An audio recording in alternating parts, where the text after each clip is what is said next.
आसंता काली भारत बंद अर्थात जुलाई मास 9 तारिख दिन रहिबो भारत बंद।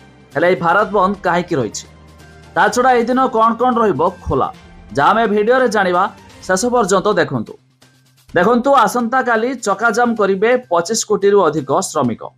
ना बैंक खोलिबो ना बस चलिबो। संपूर्ण अपडेट जानिबा ता पूर्व वीडियो को लाइक करंतु, सब्सक्राइब करना थिले एबे सब्सक्राइब करी पाखर थिबा घंटी चिन्ह को दबाई दियंतु। आसंता काली चका जाम करिवे 25 कोटी रु अधिक श्रमिक। केंद्र सरकार श्रम विरोधी, कृषक विरोधी एवं देश विरोधी कॉर्पोरेट विरोधी नीति विरोध में प्रतिवाद करने ए धर्मघट करा जाउछि।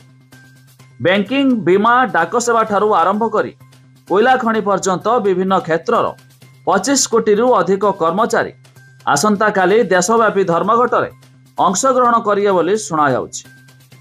तेबे 10टी केंद्रीय ट्रेड यूनियन रो मिलित मंच द्वारा डाकरा देइथिबा ए धर्मघट को भारत बंद बोली नाम दियाछि।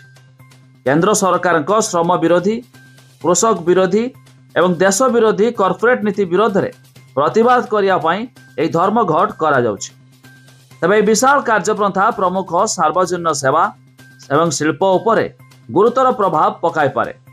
हड़ताल जोगो बैंकिंग, डाक, कोयला खनि, कारखाना एवं राज्य परिवहन सेवा प्रभावित हेबो बोली हिंद मजदूर सभार हरभजन सिंह सिद्धू कहिसंती।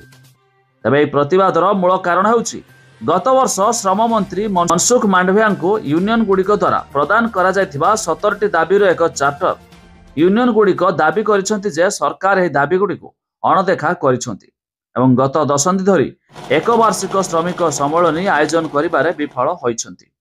तेणु आसंता काली भारत बंद डाकरा दिया जायछि।